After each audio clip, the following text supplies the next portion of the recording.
Ba'zida ishni ko'pligidan charchab malollanib ketasan. Bir yorug' kun ham bormikin, ish, hech ham bo'shamaysan. Birodar, ishingni ko'pligi baxt.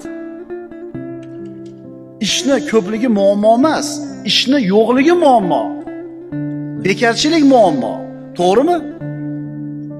Yurting tinch, taning sog', mehnatingga pulni berib turishdimi, ishlab maza qilmaysanmi? O'g'il bola, peshanang tellab, yengini shimarab, bir ketmon chopmaysanmi chiqib turib? Ya bekar o'tiraveradi. Birodarlar, Ibn Sino bu ulug' tabib nima degan? Bekorchilik nafaqat jaholatni keltirib chiqaradi. Ayni paytda u kasalliklarning paydo bo'lishiga sabab bo'ladi. Bekarchi odamni kasal bo'lishi ham ko'p bo'ladi. Rohat, huzur, halovat bekarchilik, g'aflatdir. Bekorchilik mohir o'g'ridir. Aqling esa o'sha vahimali urushning o'rtasida qolgan o'lja nishondir.